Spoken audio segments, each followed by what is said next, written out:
pense que ce groupe-là, par la force des choses, et tout ce qui était extra-sportif, c'est globalement le même depuis 3 années. Encore une fois, je l'ai dit en début de mon propos, hein, ils ont réussi le premier challenge qui était pas simple, hein, de remonter, même si ça paraît toujours simple après. Ils ont réussi le deuxième, c'est de se maintenir, et maintenant il faut qu'ils réussissent ce troisième challenge. Challenge pourquoi?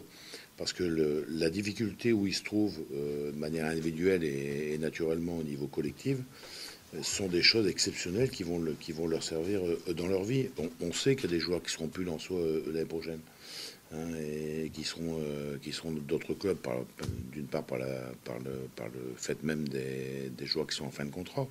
Maintenant, leur vie va continuer, hein, leur vie de joueur, leur vie d'homme, etc. Et moi, je suis plus passionné, j'ai toujours un fonctionnement comme ça, je suis plus passionné par les gens qui ont envie de se sortir de la difficulté que les gens qui nagent dans le bonheur. Hein, les gens qui nagent dans le bonheur, tant mieux pour eux. Mais notre vie en général, elle est faite souvent d'incidents, d'accidents, de gens qu'on aime bien qui disparaissent.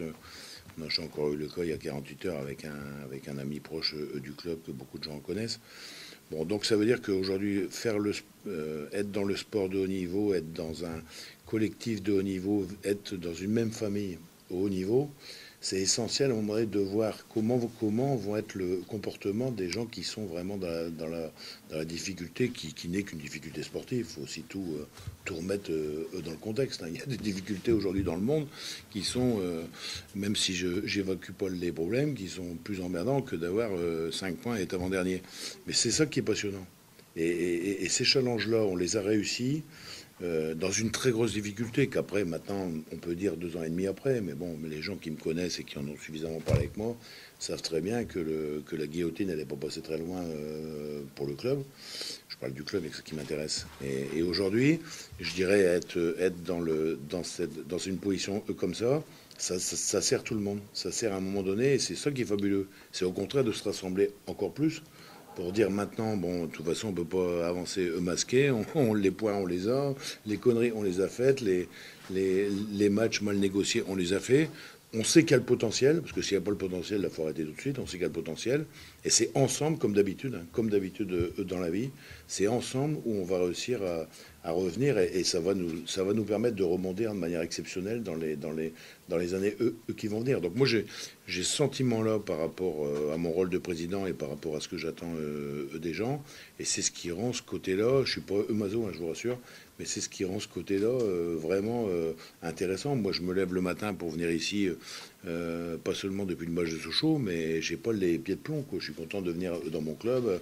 Je sais qu'aujourd'hui, les gens ont besoin de se rassembler, de parler plus, d'être encore plus ensemble, d'être disponibles ensemble, d'être aussi engueulés quelquefois ensemble, parce que hein, c'est comme un gamin, on peut pas, quand le mec il a trop en maths en permanence, on peut pas lui filer que des barres en chocolat, quoi. Bon, donc on est obligé d'avoir une position de management qui est...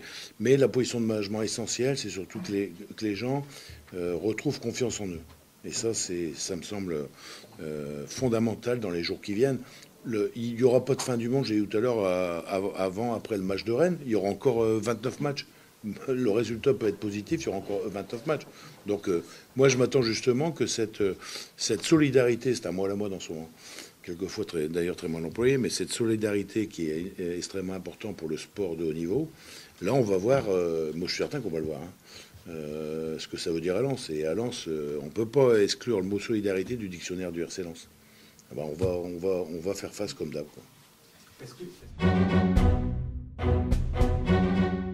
Si Lens descend en Ligue 2, on descendra en Ligue 2.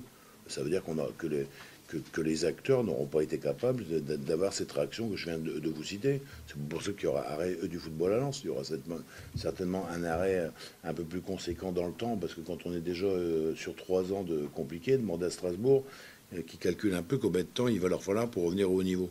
Donc moi je ne me pose pas cette question-là en termes de couperet, en termes de dire il y aura toujours le stade Bollaert, il y aura les travaux du stade et l'engagement du stade, on est dessus.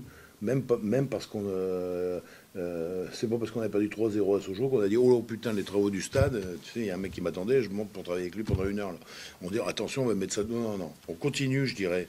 Mais surtout, on continue en n'étant pas en permanence en train de se mettre dans la tête. C'est le mec qui a aujourd'hui mal à la gorge, puis il dit sans arrêt tous les jours putain, je suis sûr que j'ai le cancer, quoi.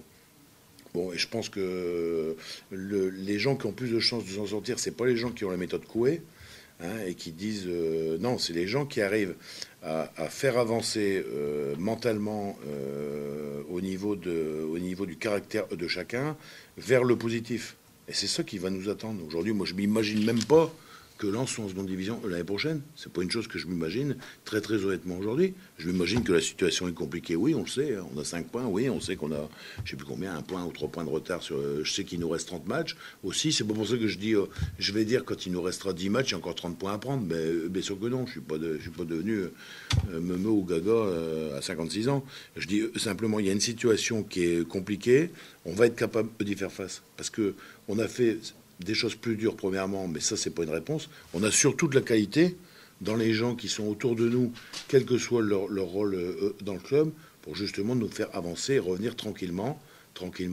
Je dis bien, parce que, encore une fois, le résultat de dimanche, il ne sera pas définitif, mais tranquillement dans le sens de la marche. C'est ça aujourd'hui ce qu'on doit faire, c'est se remettre dans le sens de la marche. J'en ai pas parlé avec Jean-Guy, mais si Kovacevic et Demond n'étaient pas passionnés de Lens, peut-être qu'ils se diraient rien pendant le match, quoi. Vous n'êtes pas, vous, dans les vestiaires. Moi, j'y suis, je suis avec eux. Je suis là, moi, à la mi-temps du match contre Paris, à la fin du match contre Paris, je suis avec eux pour entendre ce qui se dit. Moi, franchement, si j'avais eu l'impression, à un moment donné, que tout le monde se dise, de toute façon, on est foutu, ou le club va descendre, etc., j'aurais certainement demandé au conseil de surveillance de me remplacer comme président, quoi, parce que c'est essentiel.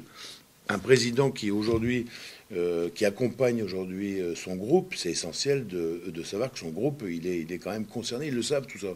Ils savent la déception des supporters. Tu peux expliquer à Demont ce que vit un supporter de Lens. Ils le savent tout ça. Ils savent aussi que tous les jours, ils ont le classement, ils ont 5 points, ils savent qu'ils sont montrés du doigt, ils savent que, etc. Ils savent l'attente, parce que c'est ça qui est important. Ce qui est important, c'est l'attente des gens et répondre à leur attente. Bon, et on sait que répondre à leur attente, ça se fait par étapes. Ça a été la première étape 2008-2009, deuxième étape 2009-2010, troisième étape qui est peut-être encore plus compliquée, la 2010-2011. Hein, puis après, il va y avoir d'autres étapes, ils le savent tout ça. Pas la peine de le répéter 107 ans.